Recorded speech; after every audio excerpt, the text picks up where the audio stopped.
하나님께서 나병 환자 4사람을 성중에 오늘 말씀에 그 성중의 기쁜 소식, 아름다운 소식을 증거하는 그러한 전도자로 하나님은 그들을 부르셨습니다. 4절에 보니까 4절 마지막 절 부분에 보니까 그들이 이렇게 말합니다. 우리를 죽이면 죽을 것이다. 야, 목숨을 각오하고 나가는 자들에게 여러분 누가 감당할 수 있겠습니까? 여러분 세상이 감당할 수 없는 사람들이 누구냐? 죽음을 담보로 해서 살아가는 사람이에요. 나는 죽으면 죽을 것이다.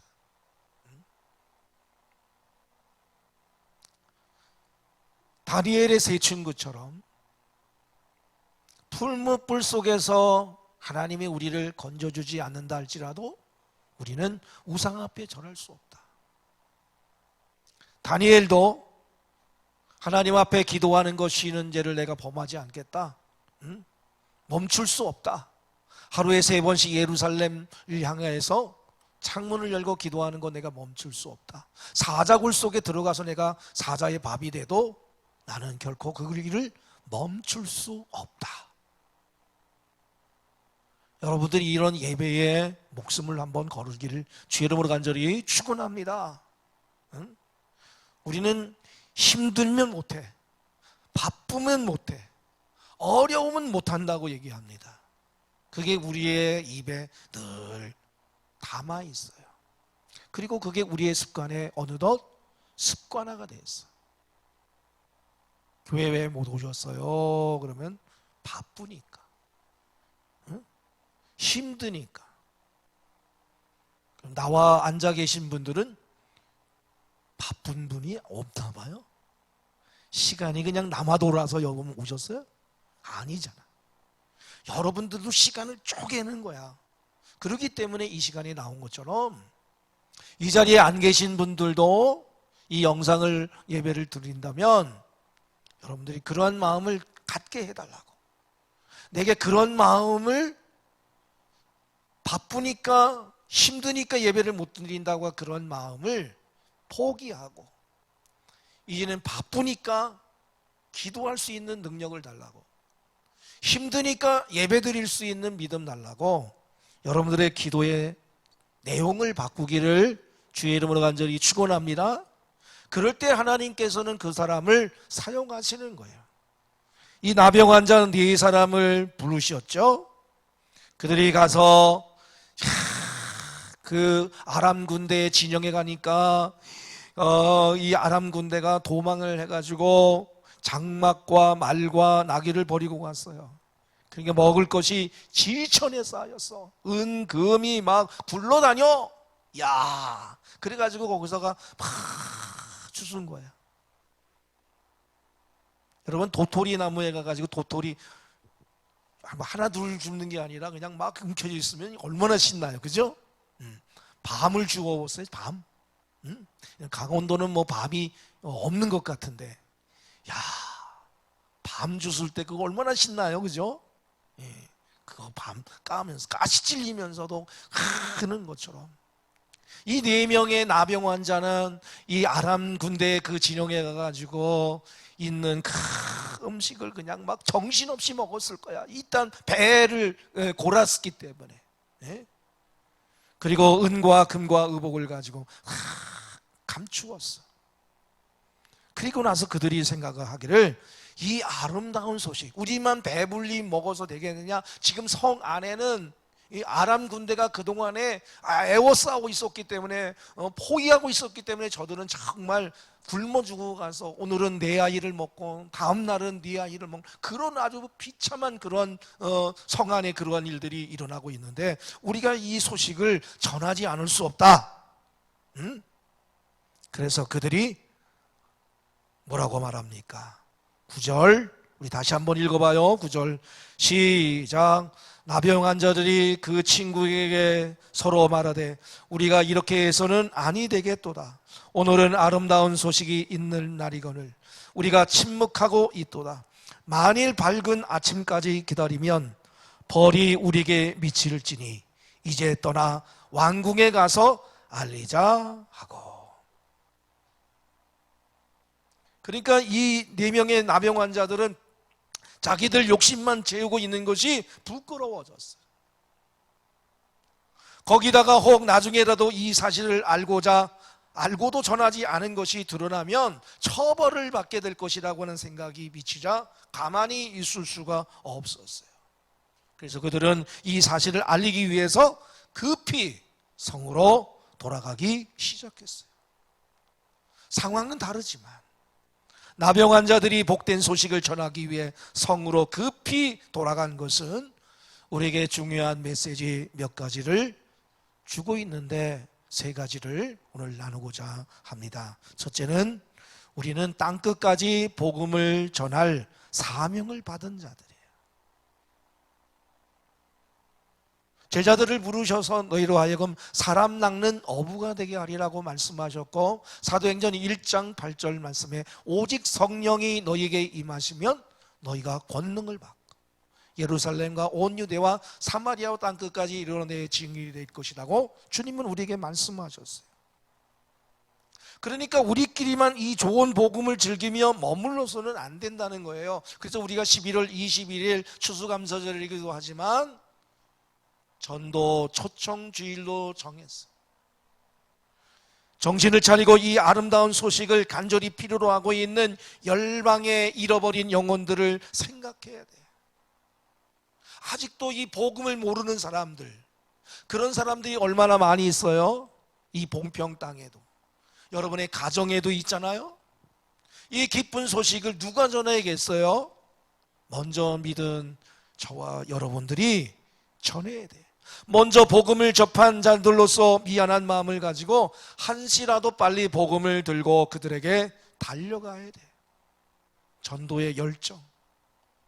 우리가 어느덧 전도의 열정을 잃어버렸어요. 선교의 열정을 다시금 새롭게 다져야 돼요. 로마서 10장 14절로 15절에 이렇게 말씀하고 있어요. 우리 같이 한번 읽어봅시다. 시작. 그런즉 그들이 믿지 아니하는 이를 어찌 부르리요? 듣지도 못한 이를 어찌 믿으리요? 전파하는 자가 없이 어찌 들으리요? 보내심을 받지 아니하였으면 어찌 전파하리요? 기록된 바 아름답도다 좋은 소식을 전하는 자들의 발이여 함과 같으니라. 좋은 소식을 전하는 여러분들의 발이 되어야 된다는 거예요. 두 번째로 나병 환자들은 전하지 않으면 후에 벌받게 될 것을 두려워했는데 이것은 영적으로도 마찬가지예요. 죽어가는 자들을 살릴 구원의 소식을 알고도 전하지 않는 것은 큰 화를 자초하는 죄악이에요. 여러분, 구원의 소식은 반드시 선포돼야 돼요. 믿는 자라면 누구에게나 복음을 증거해야 될, 증인의 삶을 살아가야 될 의무가 있는 거예요. 할렐루야. 자, 에스겔서 3장 17절로 19절 말씀도 또 한번 우리 같이 읽어봅시다. 인자야, 시작.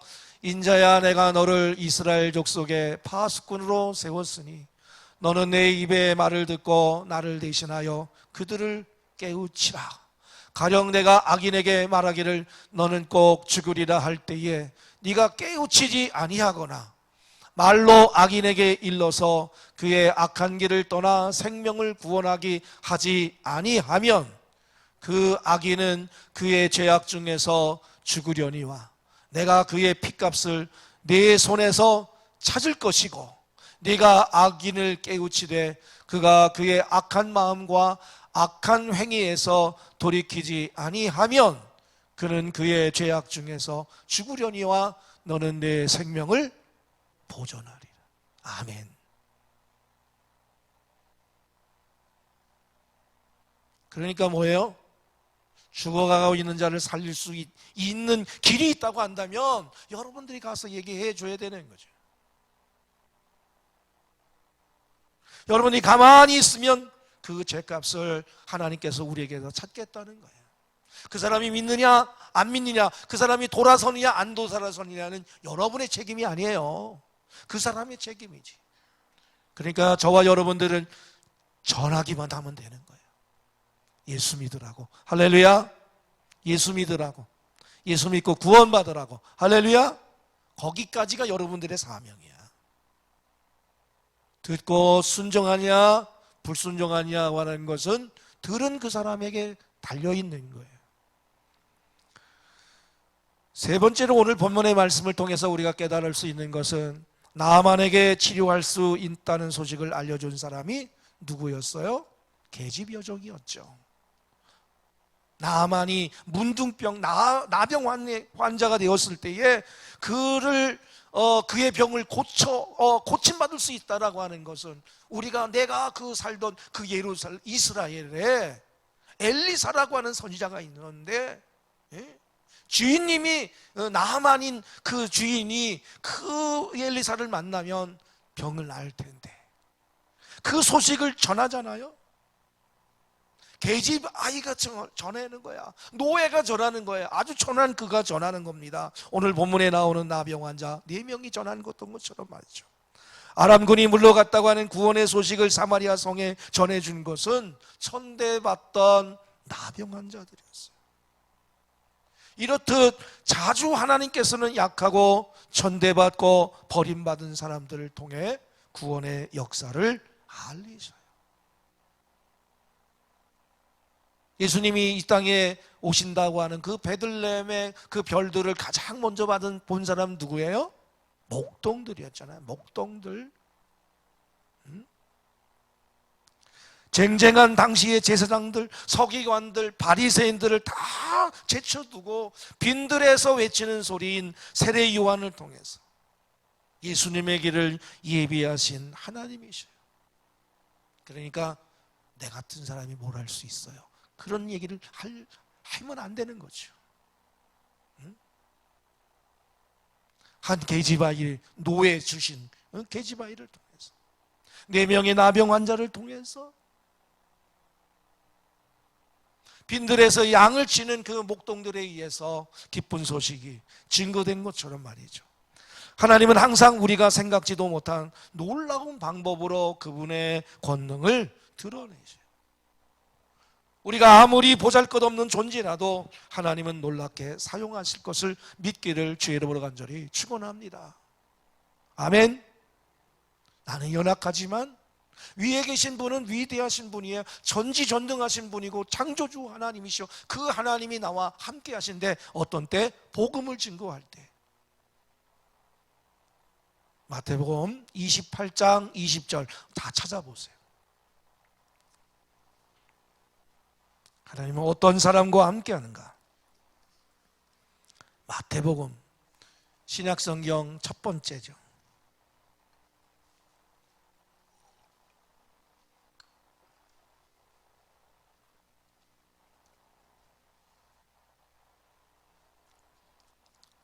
제가 가지고 있는 성경책 52쪽입니다. 내가 너희에게 분부한 모든 것을 가르쳐 지키게 하라. 볼지어다 내가 세상 끝날까지 너희와 항상 함께 있으리라. 우리와 항상 함께 한다는 거야. 응? 어떤 때? 복음을 증거할 때. 나병 환자들이 전한 소식은 곧 어떻게 됐어요? 그 다음에 보면 왕에게 전해졌어요. 응? 성은 문지기에 가가지고 성은 닫혀져 있었지만 문지기를 향해서 그들이 말합니다. 우리가 아람 진에 가보니까 거기에 아람도 없고요. 다 도망갔습니다. 말도 그냥 있고요. 무기도 그냥 있고요. 은과 금고와 의복이 다 거기 놓여 있어요. 그랬더니 왕이 그 말을 믿어요? 안 믿죠. 12절에 보니까 왕이 뭐라고 얘기해요? 12절 시작. 왕이 밤에 일어나 그의 신복들에게 이르되 아람 사람이 우리에게 행한 것을 내가 너희에게 알게 하노니 그들이 우리가 줄인 것을 알고 있으므로 그 진영을 떠나서 들에 매복하고 스스로 이르기를 그들이 성읍에서 나오거든 우리가 사로잡고 성읍에 들어가겠다 한 것이라 하니. 그러니까 왕은 어떻게 생각했어요? 아람 군대가 유인책을 써서 자기들을 사로잡을 것이다. 성 안으로 들어올 것이다. 그래서 이 성을 점령할 것이다. 그렇게 생각했어요. 여러분, 하나님을 믿지 않는 사람은, 하나님을 모르는 사람은 끝까지 의심해. 기쁜 소식을 증거해도, 아름다운 소식을 증거해도 그 말씀이 믿어지지 않는 거야. 응? 그러니까 뭡니까? 들을 수 있는 귀가 있는 자가 복된 자야. 엘리사를 통한 하나님의 말씀을 무시하더니 이제는 구원의 소식을 듣고도 기뻐하기는커녕 적의 계략으로 생각을 해요. 적의 의도를 아는 척 제법 머리를 쓰지만 완전히 잘못 짚은 거야. 헛다리 짚었다 그러죠? 헛다리 짚어. 영성이 없으면 지혜도 없게 돼요. 그래서 신하 중 하나가 아직 성중에 남아있는 말 5필에 척후병을 태워 보내 상황을 정탐하고자 왕에게 제안을 드리죠. 13절 시작. 그의 신하 중 한 사람이 대답하여 이르되 청하건대 아직 성중에 남아있는 말 5마리를 취하고 사람을 보내 정탐하게 하소서. 그것들이 성중에 남아있는 이스라엘 온 무리, 곧 멸망한 이스라엘 온 무리와 같으니이다 하고. 그러니까 거기다가 전 소망을 다 둔 거예요. 응? 정탐하고 오자. 그러니까 의심 많은 왕보다 신하가 그래도 낫죠. 확인 결과 과연 아람 진영에 난 사람의 흔적을 찾아볼 수가 없었습니다. 그들이 버려둔 그 의복과 장비들, 그 식량들이 길가에 그냥 널브러져 있었어요. 나병 환자들이 전한 소식이 사실임이 확인된 거예요. 이 사실이 알려지자 왕이 뭐라고 말할 틈도 없이 백성들이 성문을 열고 와 하고 쏟아져 갔어요. 여러분, 배고팠는데 먹을 게 있다 생각을 해보세요. 그렇죠. 학교 갔다가 애들이 밥을 못 먹고 배고파가지고 막 달려가지고 밥 좀 헛겁지겁 먹잖아요.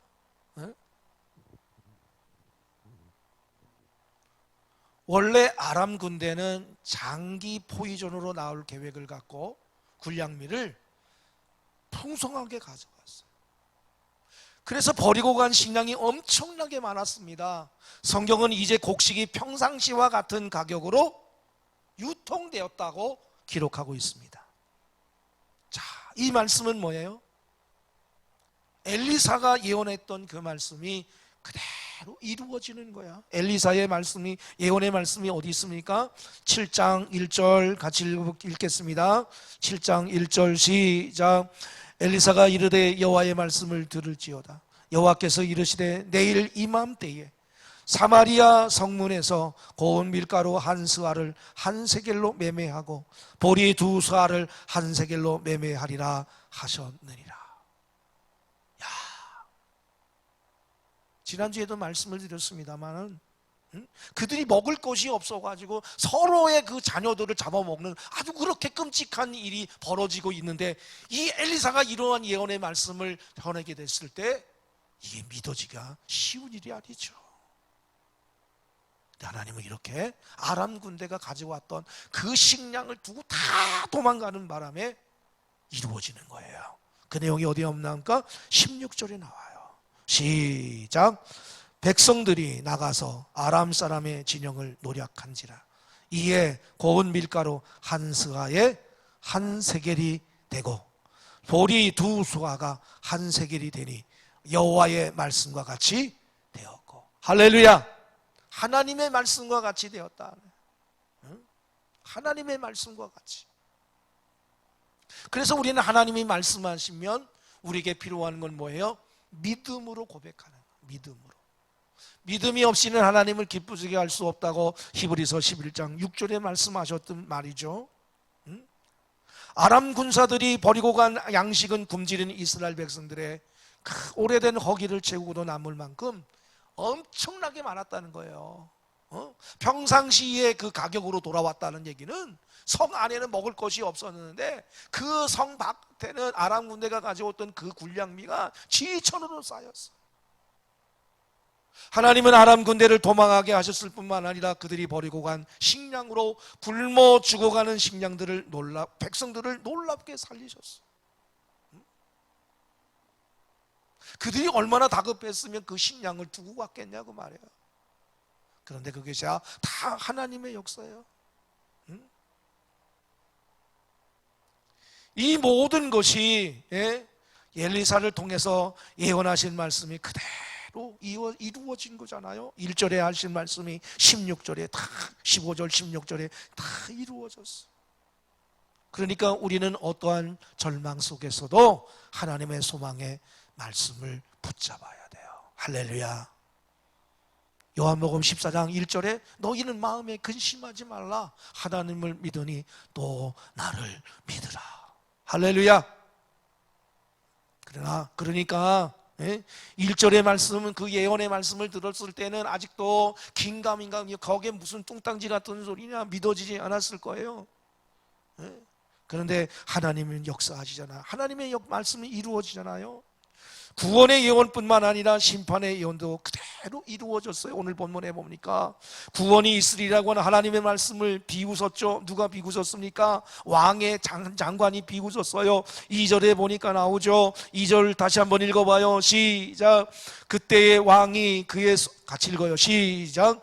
그때의 왕이 그의 손에 의지하는 자 그 한 장관이 하나님의 사람에게 대답하여 이르되 여호와께서 하늘의 창을 내신들 어찌 이런 일이 있으리요 하더라. 엘리사가 이르되 네가 네 눈으로 보리라. 그러나 그것을 먹지는 못하리라 하니라.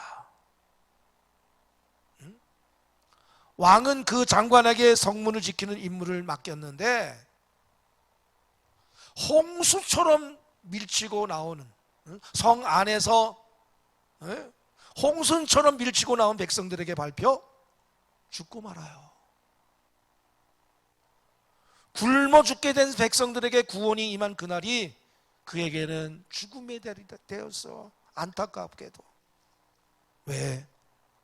하나님의 예언의 말씀을 믿지 않았어. 하나님의 말씀을 듣고 비아냥거렸어. 비웃었어. 그런 일이 이루어지겠어? 믿지 않으면 이루어지지 않아요. 그의 죽음은 하나님의 말씀을 무시하고 우상에 빠져있는 이스라엘의 운명을 경고하는 것과도 같은 거예요. 또한 이 장관의 죽음은 하나님의 말씀을 불신하는 자들에게 임할 심판을 상징해요. 막 쏟아져 나오는 그들에 의해서 죽게 되잖아요. 19절 20절 같이 읽어봐요. 시작. 그때에 이 장관이 하나님의 사람에게 대답하여 이르되 여호와께서 하늘의 창을 내신들 어찌 이 일이 있으랴 하매 대답하기를 내가 네 눈으로 보리라. 그러나 그것을 먹지는 못하리라 하였더니 그것이 2절이잖아요. 그런데 20절에 이루어집니다. 같이 읽어요. 시작. 그의 장관에게 그대로 이루어졌으니 그 백성이 성문에서 그를 밟음에 죽었더라. 배고파져가지고 쏟아져 나오는 사람들 밀려가지고 막 나오는 거야 지금. 얼마나 배고팠으면, 그죠? 밀려 나오는 거.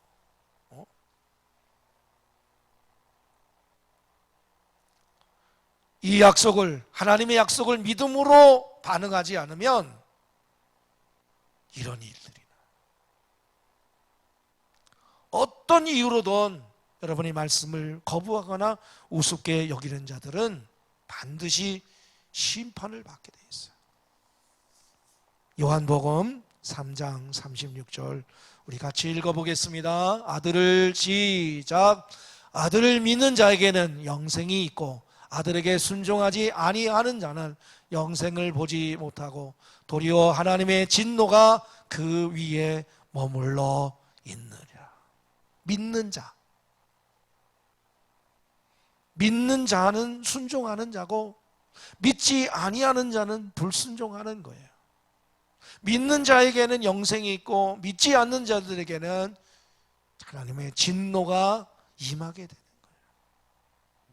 사랑하는 우리 봉평감리교회 여러분, 그러므로 어떤 절망적인 상황 속에서도 하나님의 사람은 하나님의 소망의 빛을 전해야 될 의무와 책임이 있어요. 세상이 무시하고 믿지 않는다 할지라도, 반응하지 않는다 할지라도 움츠러들면 안 돼. 내가 복음을 증거하다가 저 사람들이 당신이라면 이러면 어떨까? 두려움이 있지는 않습니까? 여러분이 복음을 제시했을 때, 예수를 믿으라고 할 때에 당신이나 잘 믿으라 그러고, 나 예수를 믿느니 내 주먹을 믿는다, 이런 사람이 나타날까봐 여러분 두렵지 않아요? 그런 세상적인 그런 소리들, 그런 사탄이 우리의 마음에 그런 걸 심는 거예요. 오늘 우리 믿음으로 선포하는 거예요. 하나님은 살아계십니다. 아멘. 하나님은 살아 역사하십니다. 아멘. 하나님이 나의 아버지가 되십니다. 아멘. 받을 자격이 없는 사람들에게도 하나님은 은혜를 계속 부어 주셔요. 왜? 언젠가는 들을 귀가 있을 것을 기대하기 때문에. 그러니까 우리는 어떻게 돼? 기회가 있든지 없든지 그냥 전하는 거야. 전하는 거야. 그가 듣든지 안 듣든지 전하는 거야. 계속 들을 때까지. 네가 이기나 내가 아니나 한번 해봐야 하잖아요. 이왕 칼 뽑은 거 전해야지. 네? 각자의 전도의 방법은 다 달라. 네? 그러나 하나님이 내게 주신 그 달란트를 가지고, 그 재능을 가지고 오늘도 우리는 4명의 나병 환자처럼 하나님의 소식을, 이 기쁜 소식을 증거할 때 우리 모두 그 하나님의 축복과 통로가 축복의 통로가 될 줄로 믿습니다. 그러한 은혜가 저와 여러분의 삶 속에 충만히 임하게 되길 주님의 이름으로 간절히 축원합니다. 할렐루야. 교회 소식 전하겠습니다.